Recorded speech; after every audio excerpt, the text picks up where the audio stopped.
Mother.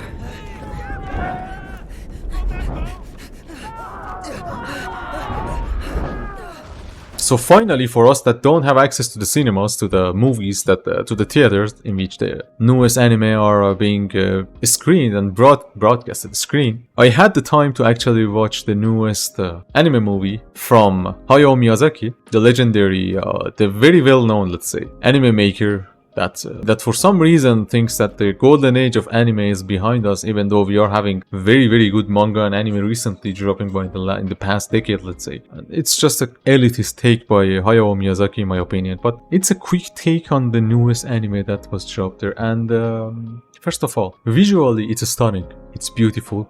It does have a little bit of shortcomings, the same types of shortcomings that people would pick up on MAPPA and other studios, mostly MAPPA, for not actually, let's say, drawing the face of a character that is far away or having disproportionate limbs and stuff. And this is the Blu-ray release that we are having here for the Heron and the boy. And here's the thing, it was beautiful and it was stunning. I do have some negative comments about the story itself. Look, this is the most Hayao Miyazaki thing you could probably see and watch. I'm not saying that as a way of praising or demeaning the work that we saw, but mostly as a way of conveying my feeling that it has become pretty predictable and pretty it's a trademark of Hayao Miyazaki. Everything you see there, it just has his mark everywhere. But there hasn't been much innovation in what he does in a very, very long time, and it starts to bear on you. Many people did not like the newest anime, even though it had one of the best, in my opinion, one of the best thematics and one of the best, let's say,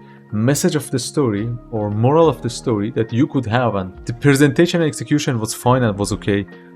For me, it's an 8.5 out of 10 anime. It failed, not failed, but it was the kind of cliché thing that you would have expected it to be, and that's the reason I'm just getting points off of this new anime feel. And the story and the characters were like anything you would have seen on Hayao Miyazaki's screen and Hayao Miyazaki's works. And so this is not the most whoa, I was blown away by seeing that. It was a good watch. I would rewatch it again maybe, and I have rewatched it 2 times already to do a quick review on it. But here's how it becomes a 9.5 out of 10 anime for me. The thematic of the anime is about, many of the works of Hayao Miyazaki are actually, is about being able to move on. And I do understand that the story itself doesn't really do it much justice by how it is presented, let's say. And you might be wondering why the character, the boy, went to be what he became so fast. But here's the thing, it was a story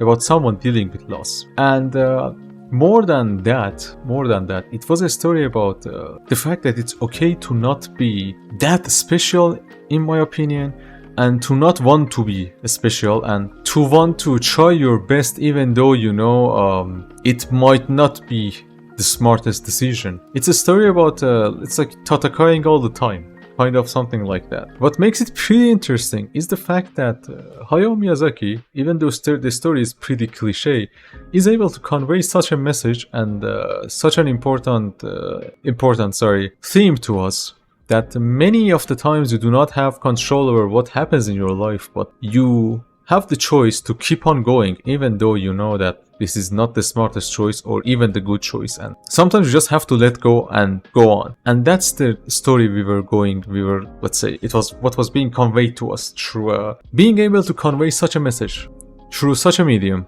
on such a short notice. 2 hours is not enough for such a profound impact to have on other people, but being able to do that with such a cliched story, that's what Hayao Miyazaki is actually good at. There is much more to discuss that I will be discussing further on. This is not a full review, this is my first take on it and discussing the most impressive thing that we are seeing and we are witnessing here. But all in all, Hayao Miyazaki is showing us the inevitability of death of everything, of every single thing you know, of the end of every single beautiful thing, of the fact that anything you see, anything you are experiencing, anything you are enjoying, it does come to an end. And about the fact that you have to move on and that new things will be born from the ashes of the things that will be destroyed and will die. But it does seem that Hayao Miyazaki is humble enough to know that, hey, and let's say knowledgeable enough to know that, hey, I do not have the answer to know that what comes after the death of the things we love and we like, but something happens anyway and he doesn't know. And the fact that you don't know is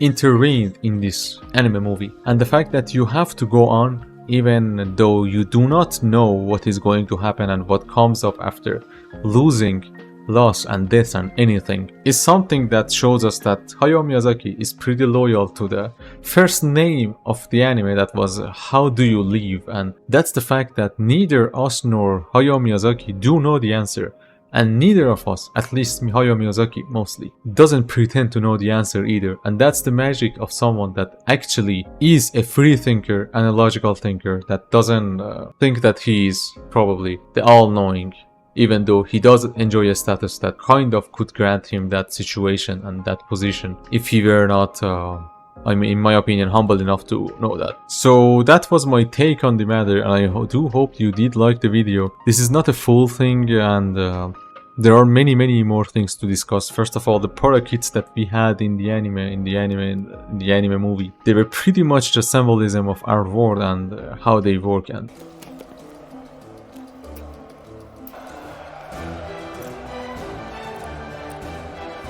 the fact that the purity of the boy was supposedly going to fix everything, that we never got the answer that it was able to do it or not, if he actually decided to do that. That's another thing. And the inevitability and lies and deception and flaws were evident in all of the characters in this anime. And even in the world building and the world that we saw that was in the whole rock thing either. One thing that was of interest to me was the heavy use of CGI in many places of the anime, that I never really expected Hayao Miyazaki to do that much.